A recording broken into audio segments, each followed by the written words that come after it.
Bonjour à tous et bienvenue pour ce nouvel épisode de From Scratch. Aujourd'hui, j'ai le plaisir de recevoir Chloé Fournier, la CEO de Wellkeys. Salut Chloé. Salut.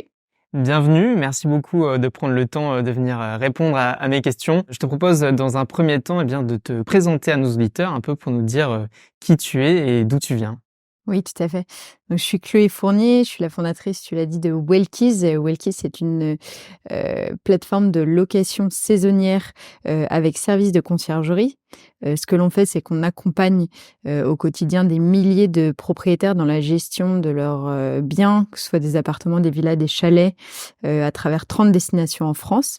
J'ai lancé la boîte en 2015. Ça fait maintenant presque 9 ans que Wellkeys existe. Et on adresse des typologies de biens assez haut de gamme où on va être capable de diffuser en fait via notre site de réservation directe qui s'appelle le Club Wellkeys, mais également via Airbnb, via Booking, HomeAway, Marriott, des plateformes plus niches où on va aller chercher des voyageurs un petit peu des 4 coins du monde. Ok, génial. Bon, on va nécessairement revenir dessus, mais dans un premier temps, je voudrais comprendre un peu comment tu es arrivé à l'entrepreneuriat. Qu'est-ce qui t'a donné envie d'aller dedans? Est-ce que c'était à l'issue de tes études? Est-ce que tu peux nous raconter un peu finalement ton commencement? Ouais, tout à fait. Donc moi j'ai un parcours assez classique, bac, S, enfin donc scientifique, Ouais. prépa HEC, école de commerce. J'ai fait Euromed à Marseille, c'est Kedge Marseille aujourd'hui, avec un parcours à l'international assez prégnant après 2 ans d'études. Donc j'ai été Singapour, Brésil, Londres aussi, plutôt en agence de pub. Ok. Donc moi, mon métier, durant ces années un peu de césure et avant de travailler, c'était vraiment chef de projet digital. Donc je travaillais au quotidien avec des développeurs et des personnes pour monter des sites internet, en fait. Ok. Donc je suis rentrée de mes études et puis de l'international en 2013. Je travaillais pendant 2 ans chez WPP, gros groupe de pub digital. Un petit peu, tu vois, le sentiment que je suis rentrée dans une espèce de grosse machine où j'ai du mal à voir un petit peu les tenants et aboutissants de ce que je fais vraiment. Ouais. Un peu une sensation d'immobilisme aussi hyper forte, qui correspond pas du tout à mon tempérament. Et donc, assez vite, en fait, je m'ennuie. Enfin, c'est un peu triste, mais je m'ennuie dans ce que je fais et j'ai besoin aussi d'accéder, peut-être à plus de responsabilités ou en tout cas de gravir, en fait, les échelons un petit peu plus vite, dans un milieu qui est, quand même un milieu assez spécifique, ou assez politique et cetera. Donc, je fais en 2013, fin 2013, début 2014, je fais un voyage à Londres où je me retrouve à déjeuner, en fait, avec une pote de pote qui me dit, qui me raconte un peu ce qu'elle fait. Elle me dit: «Bah, moi, j'étais en agence de com aussi et en fait, j'en avais marre». Donc là, je me mets à gérer des appartements, pour des expats à Londres. Et donc en fait, si tu veux, ils partent, en déplacement et pendant qu'ils partent en déplacement, moi, je mets leur appart sur Airbnb et je gère tout de A à Z. Je dis: «Mais» donc tu vois, la conversation se passe, le déjeuner se passe et tout. Je dis: «C'est extraordinaire». On était au tout début, enfin, tu vois, on était au début d'Airbnb en France et cetera. Ouais. Enfin, c'était vraiment les prémices, une vraie promesse à adresser, la logistique, un calvaire pour les gens qui mettent sur Airbnb parce qu'il faut tout ranger, gérer le ménage, le linge et cetera. Donc je me dis: «Le créneau est hyper intéressant». Donc je lui dis: «Est-ce que ça t'intéresserait de monter une antenne en France et tout?» Elle dit: «Non, la France, trop galère, trop la réglementation et cetera». Je dis: «Bah, écoute, franchement, je vais essayer parce que je trouve que le concept est vraiment intéressant, Ok. au moins sur la partie prestation de service». Et donc je commence en fait, moi-même, à adresser des potes de potes Ok. qui, mettent, leurs biens sur Airbnb et je leur propose, si tu veux, de gérer à la fois la création de l'annonce, la diffusion, sur Airbnb uniquement, et derrière, gérer le ménage et cetera. Donc au début, je vais me caler les ménages, dans les appartements. C'est moi qui change les draps et cetera. Je commence à avoir quelques clients, ça commence à tourner, je commence à prendre des auto-entrepreneurs qui travaillent avec moi et cetera. Et puis, je sens la charge très lourde de ce métier, tu vois, à la fois, commercialisation et logistique qui est un petit peu qui sont Ouais. 2 choses assez distinctes. Et je me dis: «OK, si» moi l'ambition que j'avais, c'était vraiment de monter, tu vois, de remêler du digital dans ce que je faisais, parce que là, c'est là où j'avais un peu de valeur ajoutée. La com, le marketing, c'était Mmh. mon truc, beaucoup moins les opérations. J'étais seule à l'époque et je m'étais dit: «Bon, OK, il va falloir se concentrer sur, là où est ta valeur ajoutée, donc sur la partie, marketplace, mise en relation, entre des propriétaires qui louent sur Airbnb et des concierges». Mmh. Et donc là, en fait, j'ai 3 000 balles que j'ai récupérées de mon expérience précédente chez Rolex, où j'étais chef de projet digital, et j'ai investi, tout dans un POC, enfin je sais pas si on dit un POC, enfin en tout cas un 1er site test, Ouais. OK. qui est en fait une marketplace où des concierges peuvent s'inscrire en disant: «Voilà, je suis concierge, je suis auto-entrepreneur et je propose mes services de check-in, de check-out, de ménage, de gestion du linge de maison, dans cette localité». OK. Avec les avis, tu as la possibilité d'avoir des avis, et cetera. Et en fait, le truc prend. OK. C'est-à-dire que, je commence à avoir des propriétaires qui s'inscrivent sur la plateforme, de plus en plus de concierges qui me proposent leurs services, et à Paris, puis progressivement partout en France. Et tu le fais connaître comment ça? C'est en Alors, je sais pas, alors à l'époque, je te dirais, j'avais fait un peu de la com sur les réseaux sociaux, beaucoup, bouche à oreille. Heu et heu et puis j'avais fait pas mal d'interviews. Ouais. Tu sais, j'étais passée sur BFM, on était vraiment Airbnb était assez nouveau, les gens s'interrogeaient en disant: «Mais c'est vraiment Mmh. un levier pour gagner du fric qui est vraiment intéressant, on connaît pas trop comment ça fonctionne». Donc j'étais assez plébiscitée, tu vois? De par les médias, par, BFM, et cetera. Enfin, j'avais réussi à créer un petit buzz là-dessus, ça avait pas mal fonctionné. Et j'avais aussi un concurrent à l'époque qui s'appelait, BNB Sitter, OK. qui eux avaient levé pas mal de pognon, et qui avaient du coup commencé aussi la partie, évangélisation du service, tu vois? Mmh. Et donc j'étais, tu vois, on était concurrents à l'époque. Bon, eux ont déposé le bilan depuis, en 2018 en fait, quand nous on a pivoté. OK. Heu et heu et donc voilà, en fait, je lance ce service. Ce qui se pose, c'est très vite, en fait, les gens disent: «Bah, en fait, une fois on a trouvé un concierge ou notre concierge, pourquoi on passerait par la plateforme? Ouais. Parce que forcément, tu as un peu de bypass, et cetera». Donc je commence à concevoir un petit peu les limites.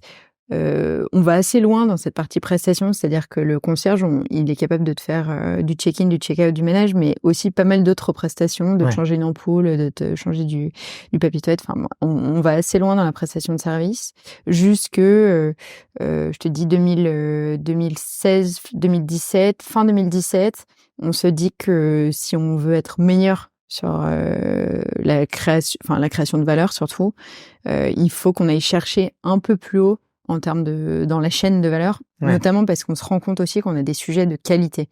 C'est-à-dire Mmh. que c'est les propriétaires qui gèrent leurs annonces, et on a des sujets, tu vois, de logistique, et de coordination assez importants, qui font que les propriétaires sont mécontents parce que le concierge avait été mal coordonné, Mmh. et du coup, il y a des ratés, et cetera. Donc je me dis, en fait, si on veut être vraiment bon, dans la gestion de la qualité, de la prestation de service, en fait, il faut que ce soit nous qui commandons, à la fois l'annonce et la coordination, si tu veux, de Ouais. toute cette partie, logistique, en fait, et que ce soit pas dissocié, parce que tu as des propriétaires qui sont à l'autre bout du monde et qui vont aller parler à un concierge qui est à Paris, donc c'est Mmh. un peu lunaire, quoi. Donc voilà, en fait, 2010, fin 2017, je prends, en fait, pour faire cette activité de gestion, il faut une carte d'agent immobilier. Donc je Ah ouais, fais les OK. démarches, pour devenir agent immobilier, pour, la loi, c'est la loi Hoguet. Donc je prends cette carte d'agent immobilier, je crée une société immobilière, qui est aujourd'hui encore présente chez Wellkeys, et on devient, en fait, gestionnaire et mandataire pour les propriétaires. Donc là, on crée un mandat de gestion, et cetera. On encaisse les loyers pour le compte des propriétaires, et on s'occupe à la fois de la commercialisation, c'est-à-dire on dit à un propriétaire: «Bon, bah, je vais créer pour vous l'annonce, la diffuser sur différentes plateformes, être capable de coordonner, tous les services de conciergerie sur place». Et donc ça, tu vois, on a ce réseau de concierges qui tournait quand même avec, l'ancien Wellkeys. Ouais. Donc j'ai les prémices un petit peu de mon réseau, de ce qu'on appelle City Manager aujourd'hui. Ça, je l'ai pas expliqué en préambule, mais tu vois, on a un réseau, on a développé comme un réseau d'agences, tu vois, d'agences d'agences de location saisonnière, et alors physique ou pas physique, mais en tout cas on a des référents sur place qu'on appelle les city managers et qui aujourd'hui sont le cœur du réseau Wellkeys, c'est-à-dire qu'ils ont en gestion des parcs entiers de plusieurs centaines de biens Wellkeys sur place dans les villes, tu vois. Ok. Mais ils sont pas exclusifs. Ils ont un contrat de partenaire qui est assez lourd, mais ils sont pas exclusifs Wellkeys pour éviter les requalifications en contrat d'arrêt. Donc ça, tu pourras l'enlever. Et pour avoir ta carte, t'as dû suivre une formation? Comment ça s'est passé? Oui, alors mon niveau d'études me permettait d'avoir une carte d'agent immobilier. D'accord. Et j'ai suivi une formation. Okay. Et que je renouvelle tous les 3 ans. Ah ouais, ok, d'accord. Qui est une carte d'agent immobilier et qui est soumis à la loi Allure, tu sais. Ouais. Voilà. Ça a duré combien de temps la formation? Je me souviens un peu. C'est assez rapide. C'est assez rapide. C'était une formation de, je sais pas, de 15 jours, un truc comme ça. Après, tu peux les faire en ligne. Enfin, ça va assez vite. Hein. D'accord. Ça va assez vite. Donc voilà. Donc en fait, le tournant s'est fait là. Tu vois, pendant tout ce temps, j'étais seule. J'ai toujours été seule aux commandes. J'ai mon premier actionnaire qui est encore actionnaire aujourd'hui, Pascal Béran, qui est rentré en 2016. Deuxième actionnaire, Jean-Marc Ranges, qui est rentré en 2017. Qui sont toujours mes actionnaires aujourd'hui. Donc, qui suivent l'aventure Wellkeys, qui avait toujours, tu vois, qui 2017 avait aussi été assez visionnaire, en tout cas dans le fait de dire, à mon avis, il faut remonter beaucoup plus sur la gestion. Il faut qu'on quitte cette partie prestation. Surtout que Airbnb l'a intégré maintenant, ils ont leur propre plateforme. Exactement, de quote. De quote, exactement. Tout à fait. Donc nécessité, donc ça c'était première étape, nécessité de remonter sur la gestion, et puis deuxième étape, nécessité de monter vers le haut de gamme. Donc ça s'est fait en 2 temps, et j'ai fait rentrer une personne, Jean-Robert, qui est mon associé aujourd'hui, qui est rentré en mars 2018. D'accord. Mars 2019, et qui là, lui, est arrivé pour m'aider à structurer le réseau de partenaires. Et donc, aujourd'hui, on a un simili réseau de franchisés, en fait. Ok. Et donc, vous avez des salariés en propre ou... Tout à fait. Ouais, on a une équipe de 20 salariés au siège à Paris, sur des fonctions plutôt support, en fait. Un peu comme une centrale, tu vois, de franchise. C'est-à-dire, on a la fonction marketing, commercial, finance, finance administrative, le support logistique, vraiment pour apporter du support logistique aux city managers en région. Et après, on a même maintenant régionalisé beaucoup plus. C'est-à-dire que moi, je suis basée à Bordeaux, et pour justement gérer, ou en tout cas développer la région sud-ouest. Donc, on a une grosse activité sur la région qui va de Saint-Jean-de-Luz jusqu'à l'île de Ré, en gros, en passant par toutes les côtes, les Landes, le bassin d'Arcachon, l'île de Ré, l'île de Léron. On a la directrice de l'account management qui est basée à Marseille, et elle fait beaucoup elle travaille beaucoup avec les city managers qui sont dans le sud-est. Donc ça va de Montpellier jusqu'à Nice, en passant par Toulon, Golfe de Saint-Tropez, Bandol. On a maintenant des salariés en montagne aussi, parce que on s'est rendu compte que la montagne est super terrain de jeu, parce que pas de législation, et en termes dans notre métier, c'est très vieillissant, en fait. C'est du samedi. On avait de quoi disrupter pas mal. Et puis évidemment les villes. La législation, c'est fameux 120 jours dans les grandes villes au-delà desquels on n'a pas le droit de louer. Alors ça, c'est pour la résidence principale uniquement. C'est-à-dire, une résidence principale, par définition, c'est une résidence dans laquelle t'es censé y vivre au moins 8 mois dans l'année. Donc 120 jours autorisés de location. Pour les résidences secondaires, c'est interdit, à part être capable de compenser.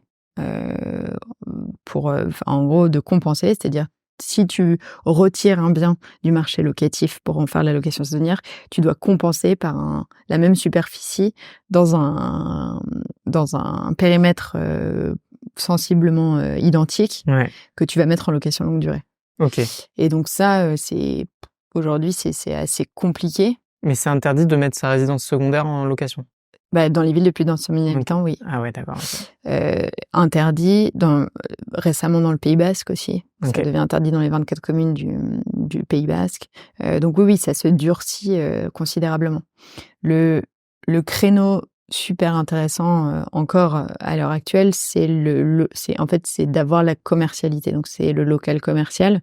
Donc c'est soit d'anciens bureaux qui sont transformés en appartements, soit des rez-de-chaussée, boutiques qui sont transformées en appartements. Et ça, comme tu as la commercialité et le droit de commercialiser le bien en tant que, comme si c'était un hôtel, en fait, là, tu n'as pas ce sujet-là. Okay. Tu as un simple sujet de changement d'usage, changement de destination, et c'est jouable. Mais du coup, que pour des prestations court terme, j'imagine. Et là, alors tu peux faire en fait, l'intérêt, c'est que si tu as la commercialité, tu outrepasses les règles donc tu fais du 305 jours par an sur Airbnb, et là, en termes de rentabilité, c'est colossal, quoi. C'est du 11% net. C'est vraiment intéressant. Et ce pivot-là, quand vous l'amorcez, vous avez des difficultés à faire grossir votre parc, ou c'est plutôt dans la continuité, vous arrivez à capitaliser sur cette notoriété on commence, on a 10 biens, quoi. Et puis on acquiert à la fin de la première année 300 biens. Quand Jean-Robert arrive 2019, on a 303 biens au portefeuille. Aujourd'hui, on en a 1400. Donc après, en fait, la croissance s'est faite assez rapidement. On a quand même eu le Covid entre-temps, qui nous a bien arrêtés. Mais le fait d'avoir eu des partenaires city managers et non pas des salariés a fait qu'on s'en est sorti aussi en termes de... Enfin, on s'en est sorti. Parce qu'on n'avait pas une structure trop lourde à financer. Mais... Parce que quand tu dis les partenaires, c'est donc des prestataires sur place qui sont en mesure de délivrer les prestations de services, mais qui n'ont pas du coup par définition les biens en gestion. C'est vous qui leur amenez les biens à gérer, c'est ça? Exactement. En fait, nous, on a la propriété du mandat toujours, et ces partenaires sont des gens qui ont leur propre société de conciergerie et qui ont leurs équipes de ménage, de check-in, de maintenance, etc. Et à qui on sous-traite en fait toute la partie conciergerie. Mais sur le plan acquisition, finalement, de biens, vous êtes en concurrence avec toutes les conciergeries oui. Si ce n'est que vous êtes niché dans des prestations. Oui, alors on est niché et on commence à être connu. Donc les gens sont aussi... On voit que les propriétaires sont assez rassurés de confier leurs biens à un réseau national parce que c'est un marché qui est très très segmenté. Donc tu vas avoir la conciergerie de Micheline sur place, mais en fait si Micheline part, ton truc est dead. Donc c'est aussi être capable d'avoir professionnalisé en fait tout ce segment-là, enfin ce segment de marché de la conciergerie qui n'a pas encore de code NAF. Donc on a un gros enjeu là-dessus et qui est d'ailleurs un des sujets ultra prégnants aujourd'hui. En fait, si tu veux, on subit toutes les législations consécutives qui arrivent un peu au compte-gouttes selon les régions, un peu avec le sentiment que les gens qui font ces lois-là ont pas conscience qu'en fait il y a toute une filière qui s'est montée sur ce métier-là. De la conciergerie qui fait travailler des femmes de ménage, qui fait travailler des gens qui font du check-in, qui font travailler des gens de la maintenance et qui, indirectement, font travailler des commerçants, en fait. Donc, c'est des enjeux en termes de PIB et puis de retombées locales qui sont vraiment, vraiment importantes. Ouais. Et j'imagine que votre objectif à terme, c'est d'être finalement un concurrent de Airbnb, de générer votre propre acquisition ou...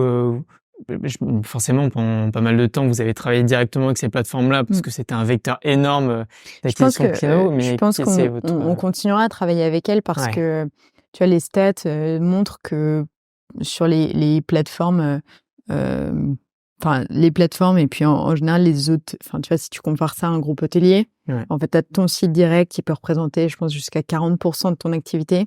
Et puis, pour aller capter aussi une clientèle qui est pas celle que tu capteras habituellement, d'aller diffuser sur des plateformes comme Airbnb et Booking fait toujours sens, en fait. Donc, le must du must, c'est d'avoir 100% d'acquisition en direct. Mais en fait, si tu veux, aujourd'hui, c'est la différence entre donner quelque part tes commissions à Airbnb et Booking ou alors tu les donnes à Google, quoi. Mais... Ouais, c'est sûr, pour l'acquisition, ça reste pas vrai. Pour l'acquisition, tu vois, c'est un peu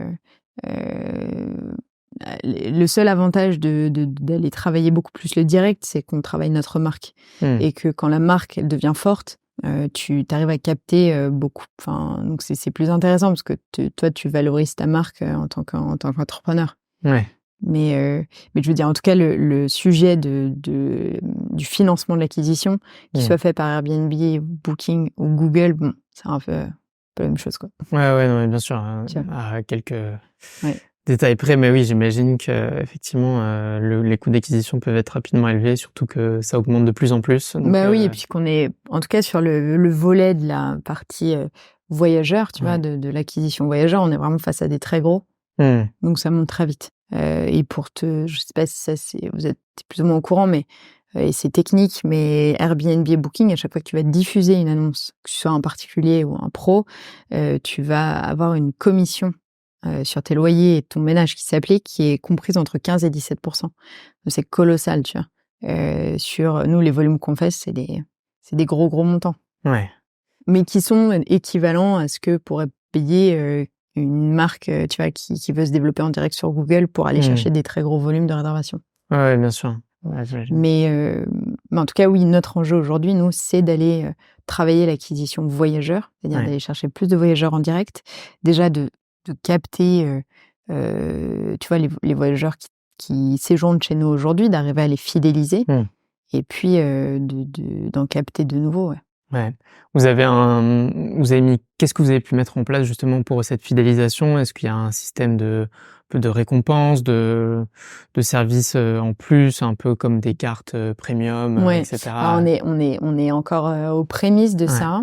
Nous, ce qu'on cherche à développer, c'est vraiment du service aux voyageurs. Tu vois, on aille au-delà de la partie hébergement seul, et de dire, en fait, quand tu arrives chez Wellkeys, quand tu réserves un logement Wellkeys ou un appartement Wellkeys, une villa Wellkeys, tu peux bénéficier d'un panel de services à disposition. Et ça va on vient te chercher à l'aéroport jusqu'à te proposer un chef à domicile, jusqu'à être capable de t'emmener faire un tour en Segway ou une sortie en catamaran dans les calanques, etc., d'être assez personnalisé sur le service qu'on va apporter durant le séjour.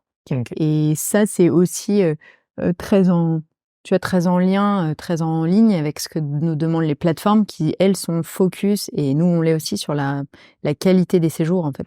L'objectif, c'est vraiment de faire en sorte que tes voyageurs vivent un moment mémorable. Ouais, bien sûr. Je comprends totalement. Donc tu parlais du Covid, j'imagine que forcément ça a marqué un peu un arrêt, surtout vu l'activité, il n'y avait pas d'autre choix. Comment s'est passé le redémarrage? J'imagine que vous avez forcément senti une baisse du flux bien sûr. des transactions. Mais mars, tu vois, le Covid, c'est mars 2020. Donc là, 17 mars, tout s'arrête. Moi, je suis en plus, en parallèle de ça, deuxième grossesse, tu vois, mes deuxième enfant qui arrive, donc beaucoup de changements, et ce Covid où, en fait, ce qui était le plus difficile, c'est de ne pas voir la fin de pas savoir, en fait. Donc nous, on a mis tout le monde en activité partielle à 50%, parce qu'on avait quand même de l'activité qui continuait à affluer de par des personnes, en fait, qui voyageaient sur de la moyenne durée. Ça, j'en ai assez peu parlé, mais je pourrais en parler un petit peu après sur notre offre de moyenne durée. Mais des gens qui, en fait, se disaient, je vais y rester 15 jours en attendant de voir, et en fait, qui y sont restés beaucoup plus, tu vois. Donc besoin d'avoir quand même un service client qui était assez prégnant pour rassurer les propriétaires aussi, qui eux voyaient leurs biens qui étaient vides, tu vois. Et on a envoyé tous nos services, donc toutes les personnes qui travaillaient avec nous ont été envoyées en formation. Donc on les a fait monter en compétences pendant cette période, et ça, c'était super parce que du coup, on a eu 0 turnover. Les gens sont restés pendant toute la période du Covid, et puis même après, tu vois, et se sont formés sur des sujets où ils sentaient qu'ils étaient encore pas nickel, où vous avez besoin de monter en compétence au sein de Wellkeys, tu vois, sur des sujets, notamment communication. Il y avait des gens qui sont perfectionnés en anglais, d'autres en PNL. Enfin, ça a été très varié. Mais l'objectif, c'était vraiment que les gens se dépérissent pas, tu vois, soient capables de passer cette période, parce qu'on avait quand même un peu l'intime conviction qu'une fois que ce serait terminé, mais ça allait reprendre très très fort en fait. Mmh. Et donc on avait besoin de garder notre équipe pour que au retour on soit tous plus forts et capables d'affronter un peu le sur-régime qui allait se produire, quoi. Et ça s'est vérifié? Et ça s'est vérifié, ouais. Alors jusqu'en 2021, tu vois, ça a été un petit peu difficile. Janvier 2021, là derrière, on se prend la crise, enfin la guerre en Ukraine, donc on se coupe des clientèles russes et on s'était déjà coupé des clientèles chinoises. Mais ça repart, tu vois, courant mars, ça repart et les étés qui ont suivi, enfin surtout 2021, était un été monstrueux. Ok. Parce que libération un petit peu les vacances, tu vois, les vacances, enfin en tout cas le fait de partir en vacances était un synonyme un peu de liberté. Et donc les gens avaient tout misé, avaient mis le paquet sur les vacances d'été, donc ça c'était une grosse activité pour nous, ouais. Ouais. C'est quoi les enjeux pour demain de Wellkeys, ce sur quoi vous voulez travailler, vous développer? Ouais, bien sûr. On a fait un gros travail, tu vois, sur notre réseau. C'est-à-dire qu'aujourd'hui, nos city managers sont des gens qui sont avec nous depuis longtemps, qu'on fidélise, qu'on essaie d'accompagner au maximum dans leur quotidien, avec des outils, avec de l'accompagnement via la direction du réseau notamment. Et demain, l'objectif, c'est de continuer à faire grandir ces gens. Grandir, ça veut dire accompagner dans la formation, ça veut dire aider sur le développement de la marque en local. Certains partenaires se développent hyper vite, hyper bien. On leur met à disposition des agences physiques. On a le sentiment que plus on monte en gamme, plus on a besoin d'asseoir, tu vois, la marque localement avec une agence qui a un super impact sur la notoriété d'une part et puis sur le fait que les propriétaires vont confier leurs biens à Wellkeys. Donc tu vas donc les aider à faire grandir leur business en local. Donc ça c'est le premier point. Tu vois, on n'a pas forcément vocation à ouvrir 100 000 destinations, c'est pas l'idée. On a déjà 30 destinations qui sont les 30 destinations les plus prisées en France. L'idée c'est vraiment de s'asseoir et d'asseoir notre notoriété dans ces destinations-là. Au travers d'agences, au travers de commerciaux, parfois qu'on implante même sur place pour aller chercher plus de mandats. Le deuxième enjeu, c'est la montagne. J'en ai parlé un petit peu en préambule, mais qui est un super territoire de jeu de jeu, je sais pas, mais en tout cas de développement. Vraiment intéressant, avec la possibilité difficile à pénétrer, mais une fois qu'on est installé, vraiment intéressant parce que intéressant d'aller disrupter le samedi, intéressant d'aller chercher des typologies aussi plus haut de gamme. Tu vois, des chalets, des beaux appartements, etc. Et une législation qui est encore très très très qui n'existe pas en fait. C'est-à-dire aujourd'hui il y a ces politiques de l'IFROI, je sais pas si ça vous parle, mais de dire qu'en fait, les stations de ski, elles sont anéanties par la politique de l'IFROI. C'est-à-dire que quand les propriétaires n'y sont pas, ils n'ont pas de service. Tu vois, il y a encore trop peu de services pour ouvrir les lits. Ce qu'ils appellent les lits, mais en tout cas ouvrir les biens pour les louer toute l'année. Donc on est assez bienvenus, tu vois, dans les communes comme Megève où on a une agence, Chamonix, Vallée de Chamonix, l'Alpe d'Huez, etc. Des destinations où ils sont preneurs, tu vois, de ces services-là qui font que on va louer et puis on va louer toute l'année. Donc à partir du moment où tu dis à une commune qui vit du tourisme sur une petite période dans l'année, tu leur dis, en fait, nous, on a une solution, on va vous ouvrir les calendriers, on va ouvrir les vannes, entre guillemets, on va faire venir des gens un petit peu toute l'année. En fait, les mecs, c'est aussi hyper intéressant pour eux en termes de retombées locales, parce que ça fait travailler, tu vois, toutes les personnes localement, quoi. Comment vous pouvez assurer cette promesse? Parce que finalement, si les personnes voulaient venir, bon, effectivement, il y a des petites difficultés du samedi au samedi, etc. Mais quelle va être votre plus-value? Est-ce que c'est parce que de par le pipe de clients que vous pouvez avoir, vous allez pouvoir les rediriger vers ces offres-là qu'ils n'auraient pas forcément Oui, je pense que, tu vois, en montagne particulièrement, on travaille beaucoup avec Booking.com qui nous envoie des clients, beaucoup d'Américains, beaucoup d'Européens, britanniques, etc., qui en fait voyagent toute l'année sur ces destinations-là, à la fois l'hiver et l'été. Tu vois, Chamonix, par exemple, c'est une destination qui vit toute l'année. C'est-à-dire à la fois l'hiver, mais aussi l'été, avec du trail, les randonnées. Enfin, en tout cas, c'est des choses qui sont qui fonctionne toute l'année. Et donc, on va aussi, en termes de, si tu veux, de stratégie tarifaire, j'en ai pas parlé en préambule, mais ce qu'on fait, c'est qu'on crée l'annonce, on va la diffuser, puis on va la commercialiser. En la commercialisation, on a tout ce qu'on appelle une stratégie tarifaire, donc avec du yield, comme ce qu'on peut connaître en hôtellerie, tu vois, le bon prix au bon moment. Et donc, on applique aussi des stratégies tarifaires assez ciblées dans ces zones-là pour dire, en fait, plutôt que en basse saison, plutôt que vous cantonnez au samedi, on pourrait peut-être essayer d'avoir du 2 nuitées minimum. Et là, vous allez remplir beaucoup plus aisément avec des clientèles européennes ou internationales, mais aussi avec des Français qui veulent faire du city break, du télétravail, etc. Ouais. Donc être aussi assez agile en fait sur ces modes de location qui sont un petit peu différents de ce que fait l'agence traditionnelle sur place. Tu vas chercher tes draps et ta clé à l'agence immobilière, tu vois. Donc c'est aller disrupter ce modèle-là est plutôt intéressant. Ouais.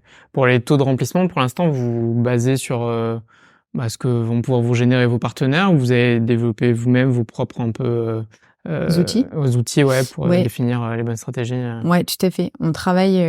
En fait, on a les données marché. Ouais.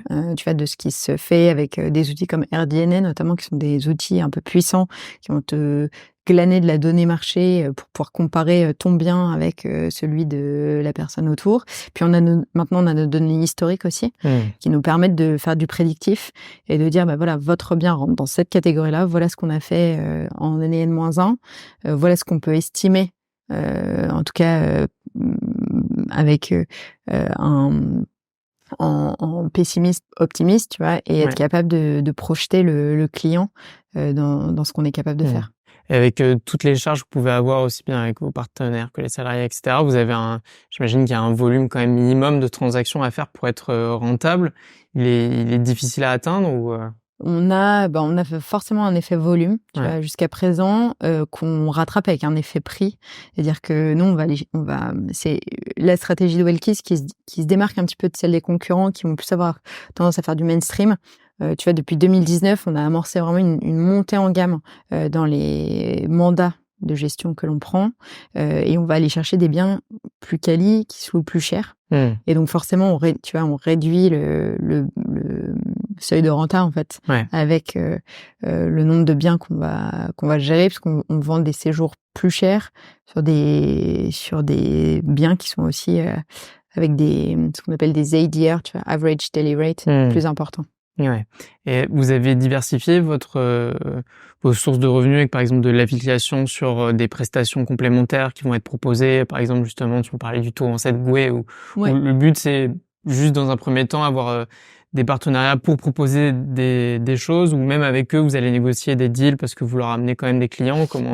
en fait, on va aujourd'hui, on a un système d'affiliation, c'est-à-dire que on sélectionne par destination un pool de prestataires, tu vois, qui vont être formés aussi à nos demandes. On a, tu vois, on travaille avec un prestat qui nous permet de rentrer tes dispos, etc. Enfin, c'est toute la solution technique, on l'a de notre côté. On onboard le prestataire dessus et on tire le trait à la fin de l'année, tu vois. Mais l'idée, on est quand même plus dans une démarche, en tout cas en ce moment, d'aller générer générer de la satisfaction pour le voyageur, que faire du side business là-dessus. C'est évidemment ce qu'on va faire. Bien sûr. Même si c'est toujours délicat quand on vend une expérience utilisateur qui est propre à notre marque, mais qu'on inclut des prestations complémentaires. Oui, bien sûr. C'est là où c'est pas facile, parce que en fait l'expérience peut être gâchée juste à cause d'un prestataire qui a pas honoré son contrat. Ouais, je suis d'accord. Et c'est là où justement, tu vois, on n'a pas vocation à devenir un Cities ou tu vois, du Get Your Guide qui propose de la prestation un peu à la volée en type marketplace. Là, l'objectif, c'est de se dire, on sélectionne très bien. C'est un peu notre marque de fabrique, c'est-à-dire que on va sélectionner nos prestataires de manière ultra précise avec du test and learn, et puis voir si vraiment on se prend des gros gadins, si c'est marginal ou pas. Mais globalement, tu vois, on le fait dans des destinations à forte valeur ajoutée, tu vois, comme Megève, comme la Côte Basque, etc. Et c'est plutôt bien perçu, quoi. Ça fonctionne bien. Et on peut avoir un raté où le mec s'est pas pointé, etc. Mais c'est quand même assez rare, quoi. Ouais, c'est un peu de la stratégie finalement d'hôtels de luxe qui vont nouer leur partenariat, mais appliqué à des biens de particuliers. Exactement. Ouais. Exactement. Et tu vois, même la manière dont aujourd'hui on diffuse nos biens, tu vois, d'autres conciergeries vont être vraiment, enfin, typiques Airbnb. Tu vois, Airbnb, ils sont les quotes sont quotes, c'est-à-dire qu'ils appliquent pas leur marque sur les biens. C'est-à-dire que eux, ils disent, bah voilà, moi je vais juste gérer le bien de Michel, tu vois, qui est dans mon giron. Je suis quote, enfin je suis super haute, donc c'est génial. Nous, on a quand même fait ce choix de la marque, c'est-à-dire, tu vois, aujourd'hui, si tu vas sur Airbnb, tu trouveras pas bel appartement dans le 16e arrondissement de Thibault Lafourcade, tu vois. Tu trouveras Welkies appartement dans le 16e arrondissement, etc. Donc on a toujours, si tu veux, on vient toujours en écran et en mandataire en fait sur le propriétaire. Et ça, la raison, c'était aussi d'asseoir une marque de qualité et d'être, tu vois, d'être identifié comme tiers de confiance. Pour les propriétaires. Donc vous n'avez pas la fonction co-hôte où vous gérez en propre directement et vous prélevez donc finalement les tarifs, enfin les prestations et que vous redistribuez après à vos clients. Et comment techniquement c'est par un compte tiers, un peu ce qu'on pourrait retrouver comme chez un séquestre, un séquestre, pour un notaire, Et tu sais, nous on travaille avec un channel manager du coup. Alors, je sais pas si ça te parle, tu vois, c'est un outil qui permet de diffuser de manière simultanée sur X plateformes. Et derrière, on a été développé en fait. Moi, ça c'était 2017-2018, j'ai développé avec mon équipe de l'époque, mais j'avais designé tout le PMS. Donc c'est vraiment le property management software qui nous permet en fait d'avoir un ERP central où on va, à chaque fois qu'on va rentrer une réservation, si tu veux, elle est associée à un city manager qui a lui-même associé ses concierges sur les biens, qui reçoivent en temps réel sur leur application la possibilité de prendre la mission ou pas, de la remplir, de la remonter dans le système, de nous remonter les dégâts s'il y en a. Et sur la partie propriétaire, pareil, on a développé toute une application propriétaire où le propriétaire en temps réel bloque ses dates, a toutes ses réservations qui tombent, toute sa compta, et la possibilité de faire appel à notre service client si besoin. Et tout ça dans un ERP plutôt bien, c'est moi qui l'ai fait, mais plutôt bien pensé, qui nous permettait en fait de scaler le business. Et c'est en ça aussi qu'on a réussi je divague un peu, mais tu vois, qu'on a réussi à fidéliser nos partenaires city managers, parce qu'on avait cet outil qui permettait en fait de passer d'un état de 15 biens à 150 biens. Ouais, bien sûr. Et ça a nécessité un agrément financier ou quelque chose pour gérer ces comptes séquestres ou... Alors, on a un compte séquestre. Non, la carte d'agent immobilier suffit. Ok. Pour l'instant, en revanche, on a comme un agent immobilier, donc on a une garantie financière. Une ERC Pro et une garantie financière qui est complètement à part. Ouais. Et donc, là, ce que j'ai du mal à voir, c'est à partir du moment où tu mets ton bien en commercialisation chez Welkies, est-ce qu'il y a déjà une agence qui est affectée à la gestion de ce bien-là sur une durée donnée, ou c'est à partir du moment où il y a une location qui est déclenchée, ça envoie sur le réseau la notification d'une mission, et c'est là que ça remonte? Non. En fait, une fois que ton annonce tout est fait en centrale, c'est-à-dire que là, tu vois, toi Thibaut, tu viens nous voir en disant je veux mettre mon bien sur Airbnb, sur Welkies, avec Welkies. On va créer l'annonce, envoyer un photographe professionnel, faire les photos, créer l'annonce. Donc nous, on a une cellule et un département qui s'occupe du listing management. Donc c'est ça, de création des annonces, et de mise en ligne et de connectivité avec les différentes plateformes. Donc là, ensuite on a toute la partie revenu management, toute la partie, il est passé au crible pour savoir à quel prix mettre, et tu vois, mis automatiquement sur les périodes de l'année où tu vas vouloir le commercialiser. Et une fois que ça c'est nickel, c'est envoyé et diffusé sur les plateformes. Et à partir du moment où on commence à avoir des réservations, là c'est envoyé dans notre système. Mais auparavant, sur le site, si tu serais à Biarritz, une fois que tu signes ton mandat avec le city manager en local, la création d'annonce revient en centrale. Mais une fois que l'annonce est créée et que ça tourne, en fait, c'est ton city manager sur place qui va envoyer ses équipes pour gérer les check-in, les check-out, le ménage, etc. Donc tu t'assures déjà d'une prise en charge de tes partenaires sur bien place. sûr. En fait, tous nos biens sont visités aujourd'hui, que ce soit par les partenaires de Paris, enfin partout. Donc on a une équipe commerciale aujourd'hui qui est plutôt une équipe, tu sais, c'est pas l'administration des ventes, mais qui fait de l'entrant beaucoup. Mmh. Et puis sur le terrain, on a des commerciaux terrain pour le coup, qui eux rencontrent les propriétaires, vont voir les biens, et on a souvent des visites qui correspondent pas aux standards qu'on s'était fixés, quoi. Ouais. Donc vous refusez des biens. On refusait, ah ouais, on refuse beaucoup de biens. C'est l'idée. Ouais. Et j'imagine qu'avec ces partenaires justement locaux, vous avez dû un peu peut-être itérer les modèles, trouver la bonne répartition financière. Ouais. Ah oui, bah ça c'était tout le travail de Jean-Robert quand il est arrivé en 2019, et lui il a travaillé sur un contrat partenaire qui est vraiment riche, tu vois, et qui fait que on a trouvé en tout cas un contrat gagnant-gagnant pour le partenaire, où lui, il est incentivé sur la croissance du parc, sur la croissance du chiffre dans le parc, et sur les prestations évidemment qu'il va délivrer. Ouais, la qualité. La qualité, exactement. Le gros driver chez Wellkiss, c'est la qualité. C'est la qualité dans les biens, la qualité des séjours et l'optimisation des taux de remplissage aussi. Ouais. Donc, c'est-à-dire faire gagner de l'argent à nos propriétaires, mais faire en sorte que les séjours soient aussi qualitatifs. Parce que c'est le nerf de la guerre, en fait. Si tes séjours sont pas qualitatifs, tu perds tes voyageurs, les gens ne reviennent pas, et donc t'as mis de l'argent par la fenêtre. Ouais, c'est sûr. Donc tu me disais que effectivement, le plus gros enjeu, c'est d'asseoir vraiment ces 30 destinations où vous êtes pour finalement s'implanter de manière saine, et avant d'envisager d'autres projets. Il y a quelque chose en particulier que vous cherchez à craquer, ou c'est juste il faut de proche en proche aller chercher un bien en plus, vraiment finalement un métier d'agent IMO, mais oui. Ouais, on travaille pas mal en B2B aussi, tu vois, avec les commerciaux qu'on a recrutés en région et qu'on a recruté à Paris aussi.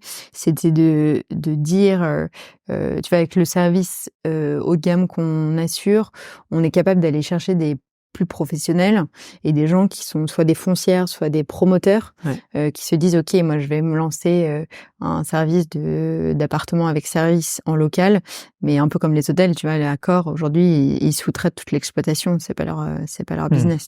Et donc on va travailler avec ces gens-là qui sur des contrats, enfin sur des contrats qui sont plus longs forcément, parce que quand tu es sur un programme de promotion immobilière, en général, tu as un temps entre le moment où c'est commercialisé et où ça sort de terre. Mais globalement, en montagne, tu vois, ça fonctionne assez bien. Et dans les zones de location de vacances, tu vois, Nice, Côte d'Azur, Pays Basque, etc., ça, c'est des stratégies qui sont vraiment intéressantes. Ouais. Et dans votre clientèle aujourd'hui, c'est vrai qu'on en a pas trop parlé. Comment ça se décompose? Est-ce que c'est essentiellement des particuliers, ou entre particuliers et professionnels, justement, tu parlais de personnes qui peuvent faire des city breaks, etc., pour venir télétravailler. Ça peut même penser à des séminaires, un peu des. En fait, la répartition, elle se fait plus par zone. Tu vois, en zone urbaine, on va avoir beaucoup de city break et de professionnels, donc du Paris, etc. Tu vois, alors que Paris est encore un petit peu spécifique parce qu'on a aussi pas mal de touristes, mais globalement une clientèle plus professionnelle et hors des zones urbaines. Donc c'est, tu vois, Côte Basque, Île-de-Ré, etc. On va avoir vraiment une clientèle plus loisir, qui est familiale, mais familiale CSP+. Et ça, ça c'est avéré. C'est avéré sur ce modèle-là. Bah c'est bien, en tout cas en termes d'acquisition, ça vous permet d'être plus précis. D'être très précis. Et en fait, ce qui est intéressant, et tu vois, c'est ce qu'on essaie de pousser avec la plateforme de réservation directe, le Club Wellkiss, c'est aussi qu'on se rend compte que des gens qui potentiellement nous confient leurs biens en gestion sont potentiellement des futurs voyageurs Wellkiss, tu vois. Et ça, c'est hyper pertinent parce que si tu sais que ton bien est bien géré, entre guillemets, bah tu peux t'attendre à avoir le même niveau de service, quelle que soit la destination Wellkiss. Et donc nous, c'est tout l'enjeu, et tout l'enjeu un peu entrepreneurial derrière, c'est de réussir à calibrer les opérations et en tout cas la qualité selon nos destinations, en tout cas être très strict sur ces normes un petit peu de qualité qu'on va retrouver partout. Sans pour autant dénaturer la location saisonnière, parce que je pense que c'est ce qui nous différencie d'un Adagio ou d'un loueur meublé classique, où tu vas avoir de la déco un peu lambda, etc. Là, on va quand même chercher des biens avec une histoire, avec une localisation, avec une vue, avec une déco. Enfin, tu vois, on est quand même très très attaché aussi à aller chercher des biens un peu d'exception et qui ont du caractère en fait. Ouais. Donc c'est aussi réussir à mesurer les demandes qui nous sont faites aussi de gens qui tout le monde a l'impression que son bien est très haut de gamme. Donc c'est aussi réussir à aller chercher les pépites, quoi. Ouais, c'est sûr. On a parlé effectivement de plein de diversifications un peu possibles finalement autour de cette activité principale et puis tout ce que vous pouvez mettre en place jusque-là. J'imagine que tu as quand même quelques envies en tête à long terme d'ici 10 ans de projections qui sont faites au sein de Wellkeys. Où est-ce que toi tu aimerais amener la boîte Ben alors, je pense que la prochaine étape, ce sera l'international. Ouais. Alors, et on va le faire de manière intelligente. Tu vois, nous, on a donc mon histoire actionnariale, elle est un petit peu particulière aussi. J'ai des actionnaires qui m'ont suivi depuis le début et c'est extraordinaire, tu vois, et qui m'ont aussi très vite, tu vois, poussé à être rentable. Ce qui est en fait, tu vois, on pourra reparler de ce que tu referais from scratch, etc., mais qui est très sain. Et on est, tu vois, on a une croissance qui est pas mesurée, mais si quelque part qui est raisonnée en fait. C'est-à-dire qu'on fait les choses, mais on fait les choses de manière très pragmatique, avec assez peu de fonds finalement par rapport à nos concurrents. On a levé 3 millions versus 10 ou 12 pour les autres, tu vois. Donc on va investir de manière très sporadique sur des endroits où on est sûr que ça va cartonner.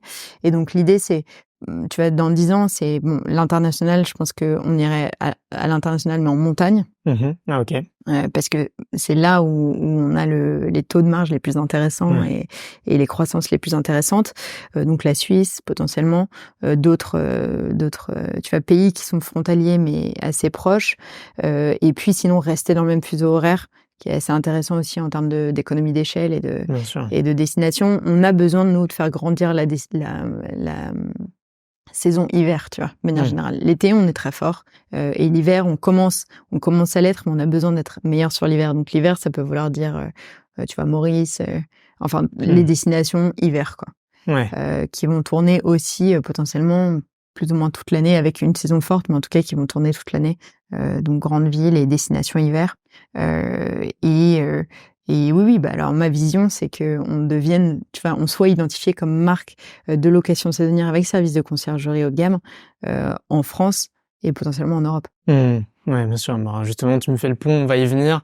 Bien évidemment, maintenant qu'on a posé le décor, je vais te demander un peu ce que tu ferais si tu devais recommencer Wellkeys from scratch. Quels sont un peu tes enseignements sur ce que vous avez pu faire et bien les éléments que tu remettrais en place dans un premier temps, puis après on verra un peu plus tard ce que tu ne referais pas justement. Bon, c'est assez marrant que tu dis ça parce que en fait j'ai beaucoup appris avec l'arrivée de Jean-Robert. Jean-Robert, c'est mon associé qui est rentré en 2019. Jean-Robert, il a 65 ans. Okay. Donc il a une expérience extraordinaire, tu vois, une carrière dans plein de domaines très différents, toujours sur la reprise d'entreprise, ou en tout cas le développement d'entreprises qui faisaient un peu de chiffres, et il les a emmenés très loin, tu vois, en termes de chiffre d'affaires, sur la direction générale aussi. Et donc lui me disait, tu vois, en fait, une boîte, c'est un réseau. C'est comment tu réussis à t'entourer des bonnes personnes. Et tu vois, si je remontais une boîte demain, alors tu vois, je parle à la personne, à la Chloé qui avait 26 ans quand j'ai monté ma boîte, et j'aurais certainement pas le réseau que j'ai aujourd'hui. Mais c'est réussir à tu vois, faire cette espèce de POC là, en tout cas cette démonstration du modèle, sans aller lever de fonds.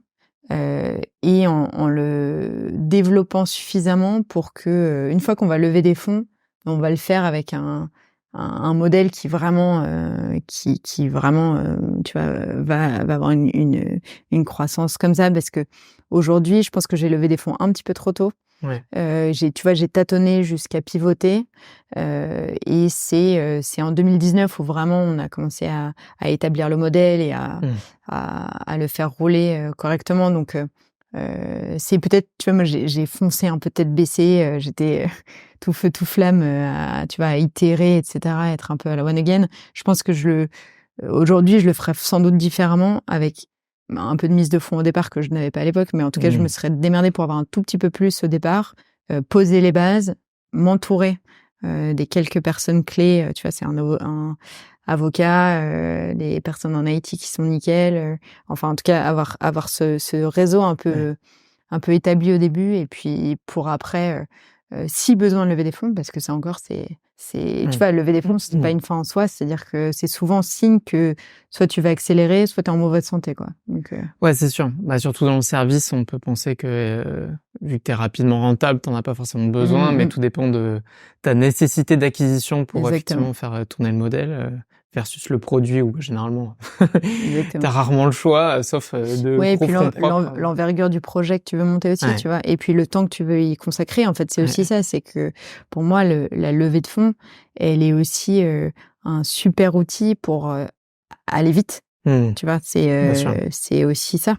Et donc, c'est une des raisons pour lesquelles aujourd'hui, tu vois, on fait partie du top 5 des conciergeries en France, en tout cas, identifiées comme telles. Nous positionnés sur le luxe accessible, mais on a été, alors tu vois, ça fait 9 ans, donc déjà on C'est a clair. tenu, et puis ça, mais en tout cas, sur ce modèle-là, on a quand même une nécessité d'avoir un parc, tu vois, de biens, en gestion qui excède les 1200 biens, quoi. Ouais, tu mentionnes effectivement, ça fait 9 ans que vous êtes là. Tout à l'heure, tu mentionnais un concurrent qui avait levé plus de fonds que vous et qui allait un peu plus vite, mais qui a fermé au demeurant, Mmh. entre-temps. Tu sais pourquoi ils ont pas réussi à pérenniser leur modèle ou? Ouais, je pense eux, je pense qu'ils étaient restés coincés sur le modèle de prestation uniquement. Tu vois? Ils sont pas remontés sur la partie gestion, et ils voulaient pas le faire. Ouais. Et c'est pour ça, en fait. Je pense qu'ils avaient levé beaucoup. En fait, c'est l'enjeu, c'est un peu la difficulté. C'est-à-dire, c'est très bien de lever beaucoup, mais en fait, à un moment, tes actionnaires vont te dire: «Ah, OK, t'es gentil, mais du coup, t'en as fait quoi de mon pognac?» Tu vois? Ouais. Et donc, vont te demander des comptes. Et donc, soit t'es capable de dire: «Bah, OK, là, c'est bon, j'y suis, et on va commencer à verser le dividende, enfin, on va commencer à avoir un retour sur investissement réel», tu vois? Soit, bah, tu peux pas, et donc en fait, t'arrives pas à accéder à cette rentabilité qui fait que, ben, à un moment, tu peux plus payer, tu vois?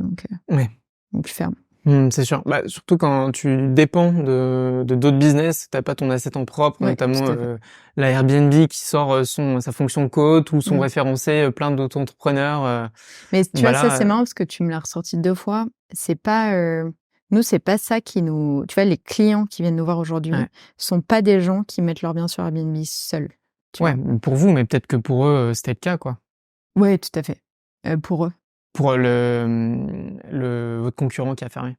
Oui, oui, bah, eux étaient vraiment, tu vois, sur le check-in, check-out, et je pense que ils ont rencontré le problème que j'avais. C'est-à-dire que, tu sais, à un moment, en fait, tu passes toujours avec Mario qui fait ton ménage et ton check-in. Bon, ben, bah, OK, mais tu plus besoin de la plateforme, quoi. Ouais. C'est-à-dire que c'est toujours Mario qui va faire tes prestats, tu vois? Ouais, c'est sûr. Et donc, c'est surtout sur des très faibles marges.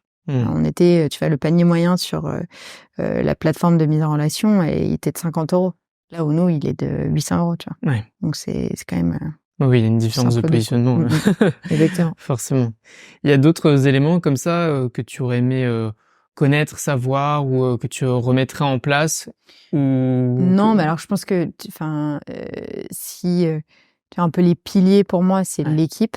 En fait, tu sais, quand tu prépares ton pitch, là, tu vas sur tous les trucs de pitch, ils disent: «Faut parler de l'équipe», équipe, relou.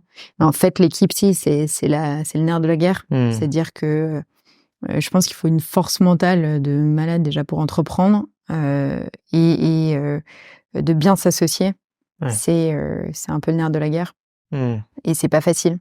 Pour moi, c'est aussi une relation qui se construit dans le temps. C'est être capable de, enfin, je l'applique à mon expérience, tu vois, mais moi, j'ai fait rentrer Jean-Robert quand ma première fille avait 6-8 mois. J'avais toujours été aux commandes. Ça avait pas été facile pour moi, mais nécessaire, parce qu'on était à un tournant, où je sentais que j'avais eu successivement 2 démissions assez importantes, tu vois, sur des postes assez importants. et j'avais besoin d'avoir enfin tu vois un associé sur lequel vraiment je pouvais me reposer, qui était aussi là pour et structurer et tu vois, avec l'expérience nécessaire pour me rassurer, avec ultra complémentaire sur les missions. En fait, moi, je suis beaucoup plus communication, marketing, digital. Lui va être beaucoup plus sur la partie financière, opération, gestion de la partie vraiment structure, tu vois. Et ça a été le combo gagnant, mais tu vois, avant ça, j'avais fait rentrer un CTO qu'on avait fait sortir avec mon actionnaire principal, fait rentrer, enfin, je t'en passe des tonnes, tu vois, et successivement mon DAF et mon CEO de l'époque, tu vois, fin 2018, qui me claquent l'ordem les deux en janvier 2019, tu vois. Ouais. Donc période très difficile et peut-être tu vois, message de, Ouais. je sais pas, en tout cas de la providence, mais Ouais, parce que justement, qu'est-ce qui a fait que tu as réussi à le convaincre ou que vous avez conjointement avec avec je tes pense que investisseurs il a, en fait, sa posture était pas évidente parce que Ouais. c'était quelqu'un qui arrivait avec beaucoup plus d'expérience, mais qui a été un ancien auditeur interne, donc tu vois, qui avait l'habitude aussi de se plonger en fait dans les boîtes il arrivait, il connaissait rien à l'immobilier, et c'est ce qui était aussi hyper appréciable en fait, parce qu'il arrivait avec sa posture de dire bah en fait moi j'ai des méthodes, tu vois, j'arrive dans un milieu que je connais pas du tout. Je suis là pour apprendre de ce que tu vas me dire et je suis là pour essayer de t'aiguiller au maximum vers le succès en gros. Tu vois. Et donc ça a très vite matché, ça a tout de suite matché même en fait, parce que moi j'étais vraiment dans une phase de ma vie où j'avais, je te dis, ce nouveau-né avec ma fille qui avait à peine 7 mois, tu vois, avec mon mari évidemment, mais besoin un peu de relais, tu vois, et d'avoir un vent un peu nouveau de quelqu'un qui vient et qui dit ok, on va reposer les choses à plat, on va faire les choses un petit peu différemment, voilà comment je te propose d'avancer, etc. Donc une posture, tu vois, assez humble de sa part qui est toujours le cas d'ailleurs, super appréciable. Et tu l'as connu comment quand vous êtes Il m'a en été relation présenté par mon actionnaire principal. Ouais, ok.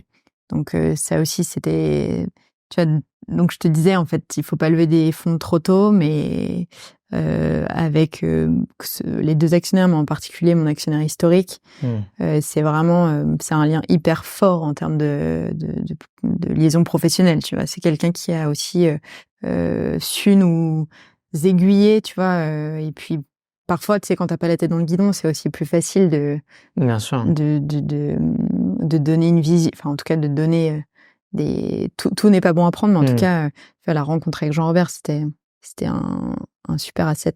Ouais, j'imagine. Alors si demain, à contrario, tu repartais pour faire un POC pour une agence de service, Wilkis V2 Je serais ou avec autre. Ouais, bien sûr. j'embarquerai Jean-Robert avec moi. Mais pour l'exercice, qu'est-ce que tu ne referais pas à l'inverse, qui t'a un peu coûté? Ouais, qui m'a coûté. En fait, je crois que tu vois, je m'étais persuadée que le fait d'avoir une marketplace versus une société de service, tu vois, parce qu'au départ, enfin, en fait, j'avais un site internet, tu vois, une marketplace qui mettait en relation des propriétaires et des concierges. Je m'étais dit bon, on va faire ça parce que c'est peut-être moins d'emmerde. Enfin, en fait, j'étais partie sur le fait de dire, en fait, je vais mettre en place une marketplace parce que c'est là où je suis bonne et donc forcément c'est là où est un peu le besoin, tu vois. Ouais. Et ça, c'était un peu en dissonance complète. Enfin, c'était en dissonance avec ce que voulait le marché, en fait. Et ça, tu vois, si encore une fois, ce que je te disais avant, c'était si j'avais pris un tout petit peu plus de recul, peut-être que j'aurais plus vite pivoté vers enfin, tu vois, la partie servicielle, quoi. Ouais, parce que tu garantis pas la qualité, c'est ça la finalité. Exactement. Ouais. Et que le KPI principal de notre métier, c'est ça, Ouais, c'est la bien sûr. qualité. Et donc je pense que tu vois, j'étais trop focus peut-être app simplification, etc. versus la promesse réelle qui était qu'aujourd'hui, en fait, dans notre business, si on veut réussir, il faut être ultra qualitatif. Ouais, bien sûr. Et comment c'est toujours c'est les discussions qu'on a eues avant de commencer l'épisode, mais sur une prestation de service comme ça où tu as un peu les deux finalités à prendre en compte, à savoir le parc, quel qu'il soit, immobilier ou en Mmh. tout cas un prestataire d'un côté et puis tu as le client à faire venir de l'autre et Ouais. à sourcer. Alors là en l'occurrence tu as des plateformes comme Airbnb, mais dans ton premier cas où c'était une plateforme de mise en relation, Ouais. tu n'avais pas forcément ces éléments-là. Par quoi tu commences? Comment tu arrives à faire ton POC justement, parce que d'un côté, il te faut A et B finalement Ouais, pour. tout à fait. Ben nous, l'histoire, c'est que, en fait, la base de propriétaire, finalement, on l'a eu de manière assez naturelle, par le référencement naturel, beaucoup. Ok. Donc, j'avais vachement bossé la partie référencement naturel, du Google Ads aussi beaucoup, très vite, et on est très vite référencé sur des mots-clés comme conciergerie Airbnb, tu vois. D'accord, ouais. Et donc, les gens nous trouvaient comme ça. Et donc, cette base de clients qui faisaient appel à moi sur des à nos services, au service des concierges Wellkeys sur la plateforme, en fait, c'est des gens que j'ai ré-onboardés sur la partie gestion. Donc, j'avais déjà un pool de clients, tu vois, existants. Et puis après, alors de l'acquisition, tu vois, en local, on en fait aussi pas mal, donc via les agences maintenant, via donc SEO toujours, SIA, via du parrainage aussi beaucoup, ça fonctionne très bien. Et après, on bosse classiquement avec du commercial outbound, tu vois. Ouais. Donc prospection un peu à froid en local et sur Le Bon Coin, sur pas mal de plateformes qui font de la location saisonnière. On démarche pas du tout via les plateformes comme Airbnb, Booking, etc. Parce que c'est considéré comme spam et les gens viennent pas à nous pour ça. Mais je te dis, on a un référencement très fort sur le mot-clé conciergerie, location saisonnière, en fait. Ouais. Et maintenant que vous avez une idée très précise un peu de votre persona en fonction des différentes localités, vous avez envisagé d'aller sur la partie chaude des prospects via la création de contenu, Ouais. que ce soit passer par des influenceurs, soit justement, même si c'est un peu de l'outbound finalement, mais ou Ouais, c'est créer le cas. vous-même. Là, 2024, c'est Ouais. un des gros sujets en marketing. On travaille avec une agence d'influence parisienne, là, qui s'appelle Journey, et on va justement travailler avec eux toute cette stratégie d'influence, en fait, qui est ultra pertinente pour faire découvrir nos biens, pour faire découvrir l'univers Wellkeys, tu vois, et justement pour attirer une clientèle qui est à prime abord plutôt voyageur. Parce qu'on est très dans l'expérientiel, très dans tu vois, dans l'univers des appartements, dans les visites, etc. Mais qui, en fait, et tu vois, tu parlais de ça au départ en disant c'est hyper difficile d'amener à la fois le propriétaire et le voyageur. Mais en fait, donc on a drainé beaucoup de propriétaires jusqu'à un certain stade, tu vois. On continue en prendre en mandat, évidemment. On prend en moyenne 600 mandats par an avec un taux de churn. Mais l'idée, c'est aussi que en montrant aux futurs propriétaires le type de bien qu'on gère, en fait, ça nous amène des propriétaires, en fait. Et c'est avec ce catalogue de biens qu'on a, et c'est, tu vois, la manière dont on a construit notre site aujourd'hui, c'est le cas. C'est-à-dire qu'on met en avant notre catalogue de propriétés, et c'est ce qui nous amène des propriétaires maintenant, tu vois. Donc on avait un besoin, si tu veux, de volume au départ, d'aller chercher des mandats. Maintenant qu'on a ce volume-là et qu'il s'entretient, là on a un peu un enjeu d'accélérer sur la partie voyageur au travers de l'influence. On fait de la presse, on fait des RP, tu as du podcast. Ouais, c'est sûr. En fait, oui, là, ce que tu me dis, c'est un peu finalement les intérêts composés. Et c'est sûr qu'une fois que tu as établi, c'est bien évidemment que tu capitalises sur tes forces, mais le plus dur, c'est à chaque fois. C'est le début, quoi. 0 à 1, quoi. Exactement. Mais tu vois, le 0 à 1, il s'est pas fait en un claquement de doigts. Ça fait quasiment 10 ans. Et puis jusqu'en 2019, tu vois, on a amorcé la montée en gamme vraiment de manière affichée octobre 2021. Donc tu vois, ça fait pas si longtemps. Et en fait, entre le moment où on était très mainstream, enfin on était plus mainstream, et maintenant, on a aussi on a parcouru un chemin, tu vois. Ouais, c'est sûr. Et alors, ce genre de business, finalement, on pourrait le voir se répliquer sur différentes verticales, parce que finalement des services comme ça de qualité, de gestion, de mise en relation, on peut l'avoir pour le gardiennage d'animaux, par exemple, tout à fait. ou autre. Qu'est-ce que toi tu verrais qui, de par ta vision des différents marchés qui n'a pas encore été pris comme place, comme secteur où tu pourrais voir qu'il y a une demande qui répond pas, qui a pas encore son offre N'importe lequel. proposée. Ouais. Ouais. Et qui est viable. Ouais, qui est viable. Mais en fait, alors moi je m'intéresse quand même plus moi au voyage, à l'immobilier, etc. Ouais. Aujourd'hui, je pense qu'il y a un sujet sur la rénovation, en fait, tout ce qui est rénovation, mais tu vois, les mastéos, etc. Les mecs, je sais pas si ça te parle, c'est des gens qui sont venus en disant, on va vous faire de l'investissement locatif, clé en main, c'est-à-dire on rénove votre bien, etc. Et ça, aujourd'hui, je trouve ça hyper pertinent, mais ce serait encore plus pertinent si on arrivait à mettre une couche de rénovation énergétique dedans, tu vois, et de dire, en fait, on va proposer, ça c'est du B2B, tu vas me proposer aux villes, des villes comme Bordeaux par exemple, où les mecs sont des fondus d'aller mettre, enfin tu vois, d'aller faire de l'écologie, et c'est super dans des bâtiments, mais de dire en fait nous on va aller faire de la rénovation énergétique, puis derrière financé par les locations qu'on va générer, tu vois. Et ce sujet-là, je trouve que c'est encore peu adressé. Nous, c'est des sujets qui nous intéressent aussi chez Wellkeys, où on aimerait bien aller se positionner. Et sinon, dans ce qui est pas fait ou pas, tu vois, le co-living, par exemple, c'est des sujets ultra intéressants. Co-living senior, encore trop peu. C'est adressé par des gros promoteurs, mais t'as pas des startups vraiment, ou alors j'en connais pas beaucoup qui se sont mis sur ce créneau-là. Parce que un enjeu de service derrière qui est colossal, mais qui répond à une vraie demande, tu vois, sur la silver economy qui est monstrueux.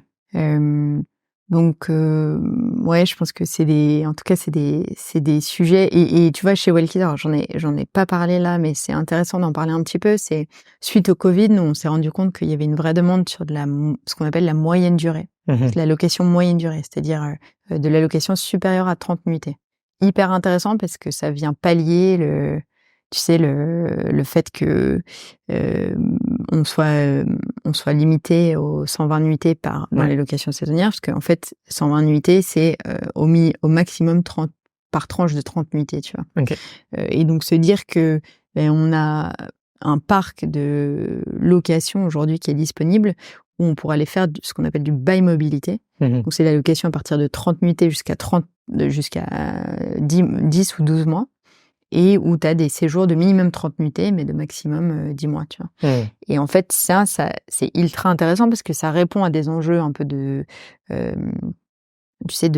mobilité assez importante, donc soit des gens qui sont en télétravail, soit des stagiaires, soit des consultants, etc., qui est de la location classique, enfin au mois, mais qui n'existe plus avec Airbnb parce qu'on n'a plus le droit, tu vois.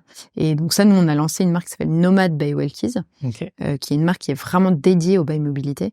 Et ça, c'est des sujets, tu vois, qui sont encore un peu nouveaux, ou adressés par des très anciens de la location saisonnière, etc., et qui fonctionnent assez bien. Et alors, parce qu'en termes de modèle économique, vous avez quand même plus intérêt à ce qu'il y ait du turnover pour refacturer des prestations plutôt que des gens qui vont rester sur du long terme, parce que j'imagine que... Oui, alors pas forcément, parce que nous on a en fait, plus le séjour est long, moins on paye de prestations à nos partenaires non plus. Donc on a en fait, nous l'intérêt c'est de maximiser le revenu, que ce soit du court ou du long. En fait, c'est juste que sur certaines destinations tu ne peux plus faire de court. Donc plutôt que louer ton appart classique sur du 12 mois, donc ça veut dire ne plus jamais en bénéficier. Mais on propose, tu vois, on peut proposer cette partie moyenne durée qui te permet d'être un petit peu plus flexible, et avec des clientèles qui payent plus cher aussi. C'est sûr. Alors tu me disais qu'effectivement pour entreprendre, il faut une sacrée force mentale, et puis donc toi tu as commencé... Ténacité surtout. Ouais, dès 26 ans avec ce projet-là qui te tient maintenant, qui occupe toutes tes journées. Qu'est-ce que tu as pu mettre en place justement pour justement affronter toutes ces étapes-là? Tu me parlais des différentes émissions, faire venir un DG. C'est beaucoup de choses que tu peux prendre, apprendre sur toi en tout cas, en tant que personne. Quelles sont un peu tes bottes secrètes finalement? Qu'est-ce que tu as pu mettre en place, t'épauler là-dedans? Alors moi j'ai un parcours, tu sais, enfin déjà un terreau familial assez solide. Puis j'ai fait beaucoup de sport d'équipe, beaucoup de basket notamment, à haut niveau, avec une prépa derrière, etc. Donc tu vois, la force mentale, en gros, elle est assez ancrée. En tout cas, j'ai jamais eu le droit dans mon éducation de commencer quelque chose sans jamais le finir, tu vois. Mmh.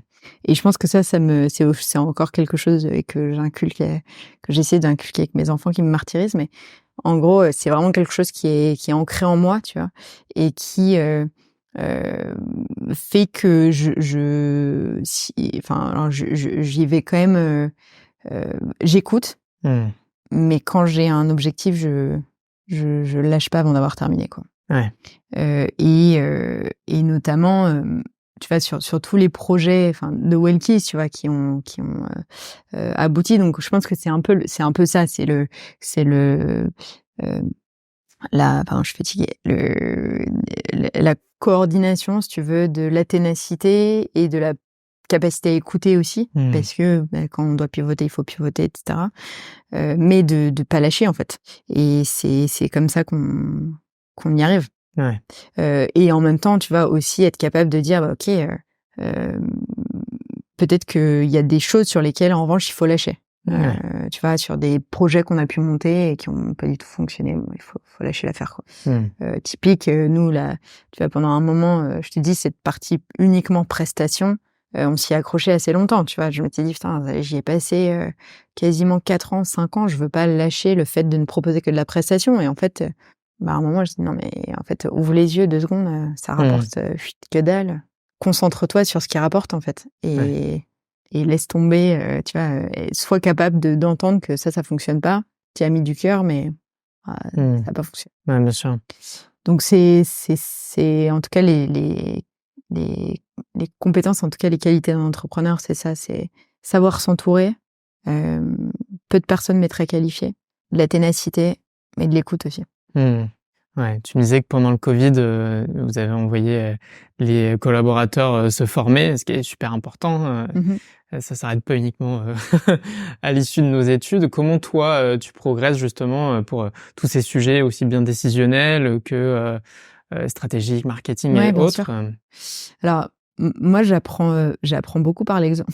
Moi, je suis Ouais. quelqu'un qui apprend beaucoup par l'exemple. Je lis beaucoup aussi, mais j'aime m'entourer en fait de personnes plus compétentes que moi, de Mmh. manière générale. Et je pense que ça, en tout cas, moi, je trouve que c'est ultra pertinent d'aller chercher la compétence, tu vois, chez des gens qui sont meilleurs que toi. Donc j'ai régulièrement donc déjà Jean-Robert est très compétent, donc il m'apporte beaucoup sur des sujets sur lesquels je le suis beaucoup moins.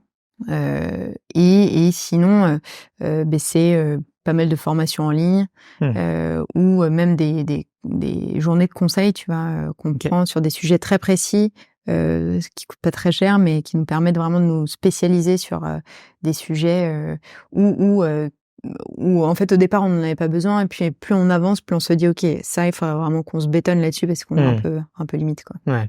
Il y a une formation en particulier qui t'a marqué ou un séminaire que tu as pu suivre? J'avais fait tout un séminaire sur comment engager sa communauté, tu vois, sur les réseaux sociaux, etc. On n'y est pas encore, on n'est pas encore extra, mais en tout cas, c'était hyper pertinent. J'avais suivi une formation de Demian, je sais pas si ça te parle, de Pauline Legnaud. Ouais. Tu la connais, que j'aime beaucoup suivre ce qu'elle fait. Et qui était hyper pertinente sur comment engager sa communauté, comment incarner aussi sa marque en tant que femme entrepreneur, ce qui est pas, en tout cas dans mon secteur, il y a que des hommes. Donc et c'était ultra pertinent. Ouais. Donc Pauline Legnaud, fondatrice de Gemio, pour ceux qui ne la connaîtraient pas. Exactement. Qui a un super podcast, le podcast de Pauline Legnaud, qui avant était Le Gratin. Exactement, c'est ça.